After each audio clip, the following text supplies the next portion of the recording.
Lyra's haven was peaceful once. A green moon orbiting a quiet blue gas giant, home to a few thousand settlers who wanted nothing more than to grow food, raise families, and be left alone. Tonight it burned.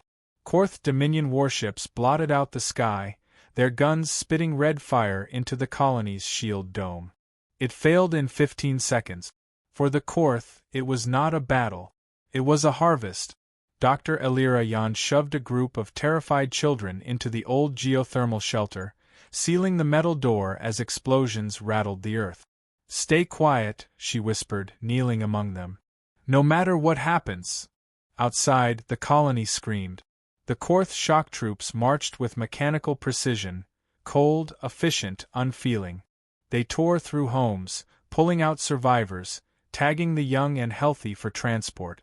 Profit, not justice, drove their invasion. Dr. Jan's hands shook.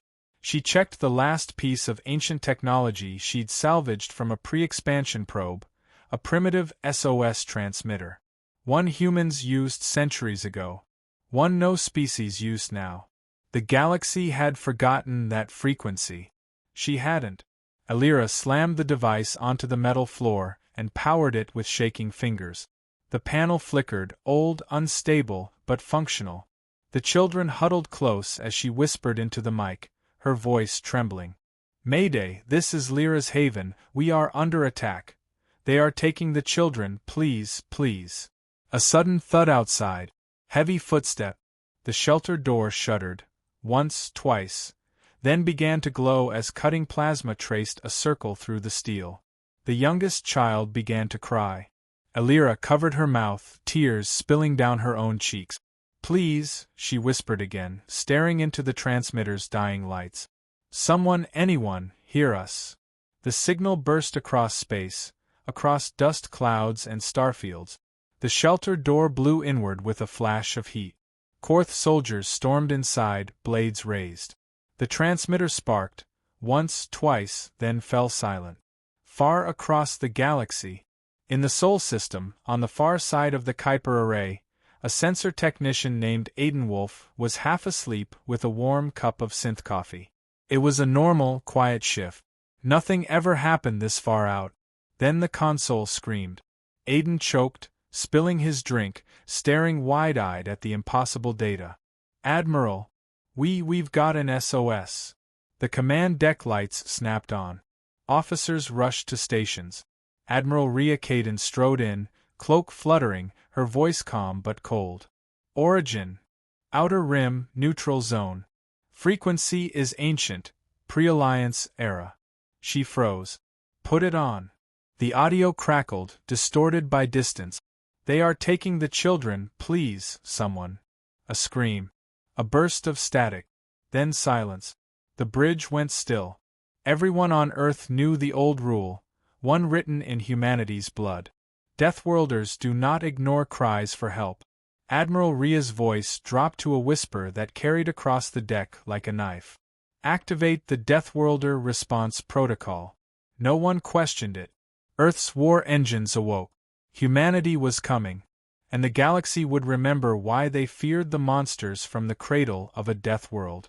The emergency sirens of the Sol Defense Network had not activated in over 50 years. Tonight, every one of them screamed.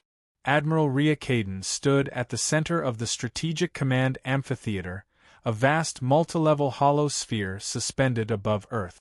Hollow projectors formed a shimmering galaxy around her, highlighting one pulsing red point.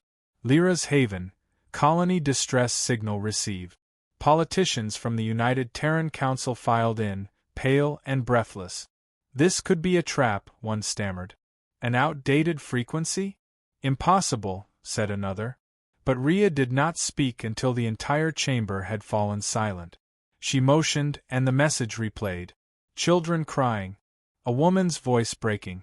The sound of metal tearing. Then nothing.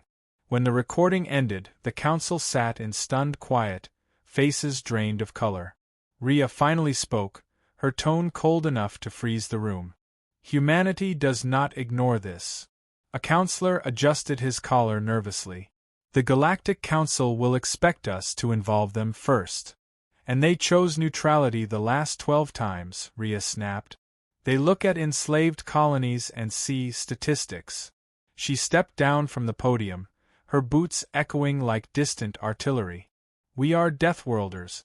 We know what it means to be hunted, to be prey. She turned her gaze to the counselor who'd spoken.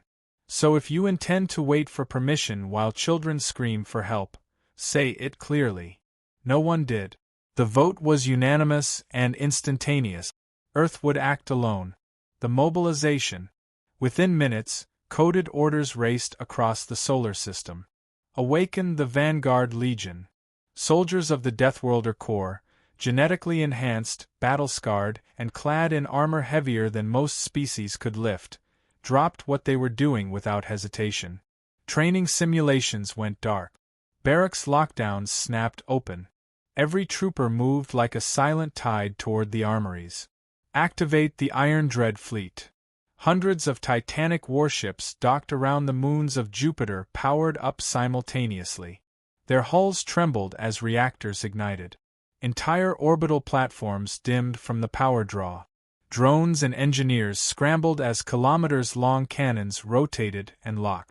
Bring the Titan-class dreadnoughts online. Around Saturn, the shadows of monsters awoke. Shipyards activated ancient protocols sealed since the Orion Wars. Massive vessels, each the size of a small city, disentangled from their drydock. Their hulls gleamed with ablative plating thick enough to deflect asteroid impact. The galaxy had never seen these ships. Humanity had deliberately hidden them. Now they would be unleashed. The whisper spreads. In the diplomatic sectors of the Galactic Council, ambassadors panicked as encrypted reports leaked into interstellar comms. Are the humans mobilizing? That many ships must be a mistake. If Earth is preparing for war, gods help us all. A Threxian envoy whispered to a colleague. Whoever sent that SOS, their enemies are already dead. They just don't know it yet. Return to Sol Command. As the fleet prepared, Admiral Rhea stood on the bridge of her flagship, the UTS Revenant, a ghost-gray behemoth with enough firepower to glass a continent. Aiden Wolf, the young technician who detected the SOS, arrived at her side, still shaken. Admiral, do you think we're in time? Rhea placed a firm hand on his shoulder. We don't arrive late, Ensign. And we don't arrive quietly. She turned toward the looming projection of their destination. Plot jump routes. Signal the fleet. A technician's voice echoed. Deathworlder response protocol fully engaged. Rhea nodded once. Then light the engines. The Revenant's thrusters ignited with a roar that shook the void. Humanity was coming, and death would follow behind them like a loyal hound. The Zerath Dominion's war banners fluttered above the smoldering ruins of Lyra's haven. General Vokrith stood on the balcony of the command spire, arms folded as he watched enslaved children being herded onto transport skiffs. Their cries echoed through the valley, but to him, they were nothing more than inventory. Status, he rasped. Primary harvest complete, reported an officer. We detected an old band distress transmission, but nothing in this region uses those frequencies. Vokrith smirked, baring serrated teeth. Even if someone heard it, they won't be fast enough. The officer hesitated. Sir, the Dominion scouts along the rim reported sensor interference. They claim something massive is approaching. Massive? Vokrith snorted. Probably asteroids. They always panic. But deep inside, something cold curled beneath his carapace. Because Zerath sensors didn't panic. They were machines. Machines didn't tremble. In orbit 12 minutes later, the Zerath battleship Karvas drifted above the colony, engines humming in idle. A group of officers monitored the sensors with growing confusion. Recalibrate the long-range array, one muttered. These readings make no sense. Sir. A trembling voice. Something is dropping out of FTL. The view screen snapped into focus. A single ship emerged from the void. No, not a ship. A cathedral of steel. A moving continent. A dreadnought unlike anything in known galactic archives. It appeared without warning, without IFF, without negotiation. The UTS Revenant. Its hull plating was pitch black, edges glowing with the blue fire of supercharged engines. Whole districts of weapon ports, hundreds, shifted and locked as if sniffing for targets. Silence fell. Then more signatures appeared. 2. 20. 100. The silent armada had arrived. The Korth officers stared, speechless. Impossible, one whispered. They're not that big. No species builds ships that size. Another officer leaned close, voice shaking. Except one. Human transmission detected. A single message pinged across every Korth channel, encrypted yet unmistakably human. A woman's voice, flat, cold, merciless. Return the children. General Vokratha's crest stiffened. That frequency, that tone. He felt something primitive in himself recoil. Deathworlders. The bridge officers recoiled. No, humans don't come this far out. They're isolationists. There. The second human message cut through their denial. This is your only warning. The Korth Dominion had never been warned by anyone before. They were conquerors, slavers, harvesters, predators. But right now, as the Revenant's weapon lines glowed like waking volcanoes, every officer on the Karvas felt something they had no word for. Fear. The Korth refuse. Despite the panic, Vokrath thrust out his chest and snarled into the calm. Korth Dominion does not negotiate with feral species. You will leave, or we will reduce your primitive fleet to scrap. Silence. Then the human voice returned, this time with no emotion at all. Acknowledged. For 3 seconds the battlefield was quiet. On the 4th the Revenant fired. Fire from the Death World. A beam of white-blue plasma, wider than a cruiser, speared through the Karvas from bow to stern. The battleship didn't explode. It evaporated, turning to incandescent dust as if erased from reality. The shockwave rocked every Korth ship. What was that? They destroyed the Karvas in one shot. One shot. No shields can withstand that power.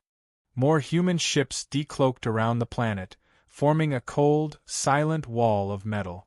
The next human broadcast crackled like a death sentence. Commencing reclamation operation. Human boarding pods launched like meteor swarms, fire trails streaking across the atmosphere.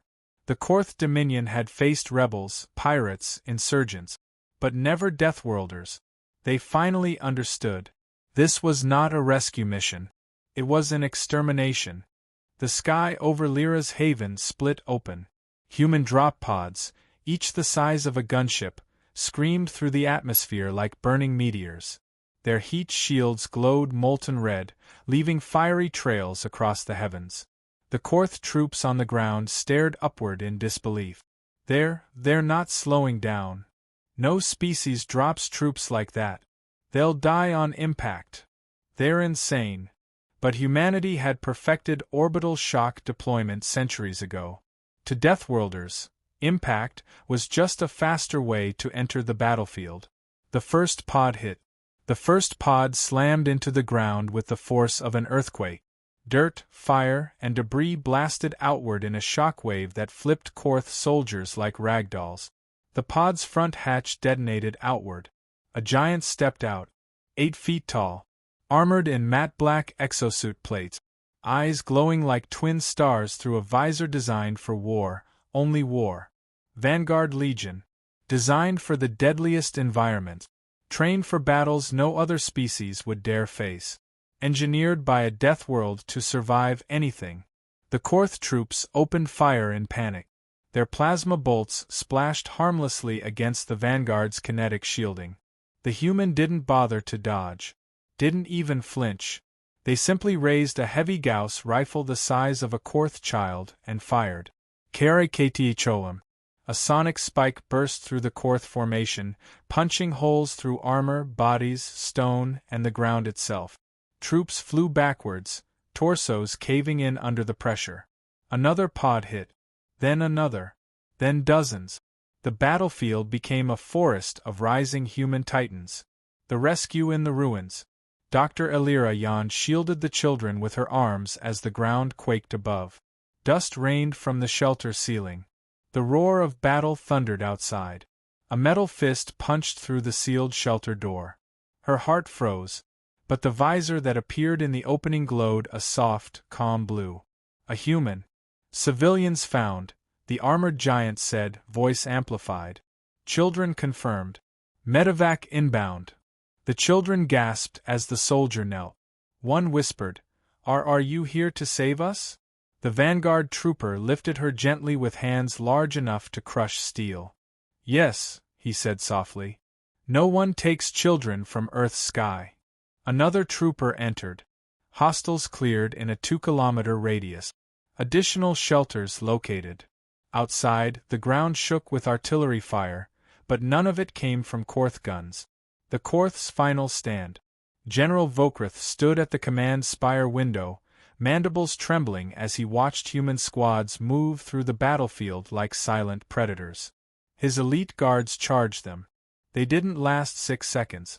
Vokrith slammed his claws on the control console. Retreat. All transports launch immediately. Get the slaves off-world, now. His officers scrambled. But then the sky turned the color of death. Human gunships swept overhead, engines howling with unnatural power. Their cannons lit up the battlefield, tearing escaping transports from the air with brutal efficiency. Fireballs rose like dying suns. Vokrith staggered back in horror. This cannot be real. A voice answered behind him. Oh, it's very real. He turned. A human officer stepped from the shadows, armor scorched, Gauss pistol raised. By order of the United Terran government, she said, you are under arrest for crimes against sapient children. Vokrith reached for his blade. She shot him once. He collapsed without a sound. Admiral Rhea's loyalty. High above, aboard the UTS Revenant, Admiral Rhea watched the battle from the command deck. Ground forces, report. A Vanguard captain replied. Children secured. Casualties minimal. Local population stable. And the Dominion fleet? None escaped, ma'am. Rhea nodded, jaw tightening. Good. Prepare a wideband transmission. It's time the galaxy hears us clearly. Her officers exchanged uneasy glances. Everyone knew what that meant. But they also knew the truth. Humanity was not done. The fires of the battlefield still smoldered as the last Korth positions fell silent. But inside the medical triage dome, the flames of hope flickered. Children, shivering, malnourished, terrified, sat wrapped in emergency blankets as medics moved gently among them. Vanguard soldiers stood guard at the entrances like statues, armor dented and scorched but unbroken. Dr. Velyra knelt beside one of the smallest rescued children, a girl who had barely spoken since the attack. A towering silhouette approached. Admiral Rhea Caden lowered herself to one knee, removing her helmet. The little girl stared up at humanity's most feared war leader with wide, trembling eyes. You're safe now, Rhea said softly. The child swallowed hard. Her voice was so tiny Rhea almost missed it. Are you angels? Rhea smiled faintly. No, she said, brushing mud from the girl's cheek. But we came when you called. The aftermath. Outside, the entire Korth Dominion strike force lay in ruins. Orbiting ships drifted powerless. Ground units were neutralized. Prison camps and storage facilities were torn open. Every slave was freed. The Dominion's high command, hearing reports of the annihilation, attempted to muster a counterstrike. It never arrived, because humanity did not stop at Lyra's haven. Earth's vengeance begins. One jump, then another, then another. The Iron Dread fleet moved like a plague across Korth borders, cracking open shipyards, destroying military hubs, and dismantling entire slave routes. The Korth Dominion lost 4 star systems in 3 days. Galactic observers stared in silent horror. Deathworlders. This is what they call measured response. They are leveling entire fleets. No empire can withstand this power, not even ours. Human diplomats ignored every demand for explanation. Earth had already explained. They were just delivering the lesson. The broadcast heard across the stars. The Galactic Council convened an emergency session as human fleets continued charging deeper into Korth space. Before they could debate, every screen in the chamber went dark. Then Admiral Rhea appeared. No theatrics, no threats, just her voice, sharp, calm, undeniable. To all governments, all fleets, all species. Humanity does not seek war. Humanity does not seek territory. Humanity does not seek dominance. But if you harm the helpless, if you steal children from their homes, then your war is not with your victims. It is with us. The chamber fell so silent even breathing felt loud. Rhea continued. The Korth Dominion targeted the innocent. They targeted children. This is their consequence. Do not test us again. The transmission ended. And the galaxy did not laugh at humanity for a very, very long time. A new legend in the stars. Back on Lyra's haven, the first sunrise since the invasion painted the sky gold. Children stood outside with blankets around their shoulders, watching the human ships ascend, towering metal guardians disappearing into the dawn. Aiden Wolf, the technician who first heard the SOS, stood beside Dr. Elira. You saved them, Elira whispered. Aiden shook his head. They called for help, he replied. And we answered. That's just what humans do. As the last ship rose into the heavens, its engines leaving a trail of light, the rescued children whispered a new word among themselves, a word that would spread across systems. Deathworlders. Not as monsters, not as nightmares, but as protectors fierce enough to challenge the galaxy itself. And somewhere among the stars, the silent armada vanished back into the dark, waiting, listening, for the next cry for help, because humanity would always answer.